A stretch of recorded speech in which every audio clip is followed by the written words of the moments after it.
Knowing your goal. How do we know what is our goals? Before we prepare ourselves to send the message, we have to understand what do we want to say, why we are saying it. But it's maybe usual to understand, but it's not always apparent to the listener. So we have to tell our goal, what do we want to achieve. Let's look at there are the general purposes of communication. The first one is to inform. Example: Mark, I need you to summarize the first quarter marketing strategy for the rest of the team. This is to inform. We are informing Mark that we want him to do something. The other purpose is to persuade to the opinion which is the other people's which is your opinion to the other people as well. For example, I think if we add sound to the presentation, it will hold people's attention better and they will learn more. So here the center of the communication want to persuade Michelle. He has an option, he has an opinion that if we add the presentation sound to the presentation, it will be helpful. So he need to communicate that to Michelle. So this is the way to communicate.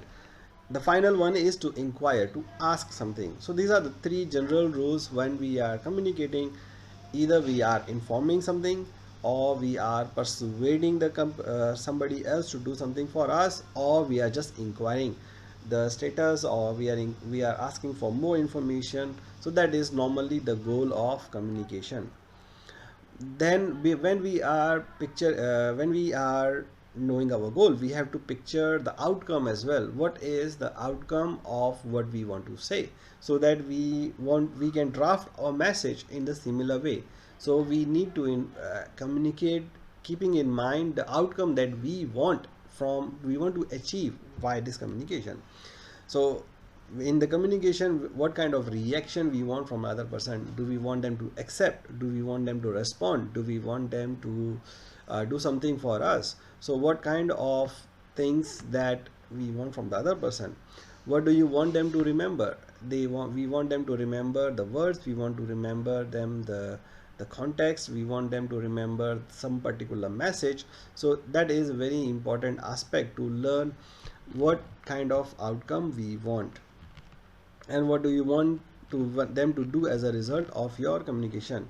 We can plan our communication, but we cannot plan the response or the reaction of other person. So while we are communicating, we have to be flexible, we have to be open, so that we can adjust our communication while we are ongoing to the response of the receiver in the meantime. So you cannot be fixed and flexible, you cannot be fixed to one method of communication throughout the process, throughout the entire process. You may need to adjust the way that you are communicating, looking at the reaction from the person. If the reaction of the people is the same as what you expected or what you planned, then it's fine. Otherwise, you have to change the course of your own communication strategy. Then we have to prepare the receiver. So how do we prepare the receiver? Well, basically you just have to ask if you are ready, if the receiver is ready to talk or not.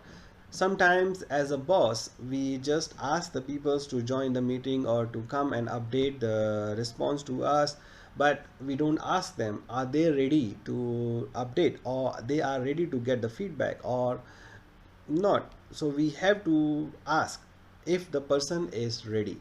So you can ask them, is it a good time to talk, or can we discuss something I have been thinking about? What is the good time to talk? Even you are a boss and the person who is going to receive the communication is your subordinate, you still need to ask, you still need to make him ready that you are going to discuss something very important. He need to listen to it. You cannot just start talking before you make him understand that there is to communication going to happen. Otherwise, whatever you say is not going to be accepted by his brain, because he may be working on something else. So you have to ask.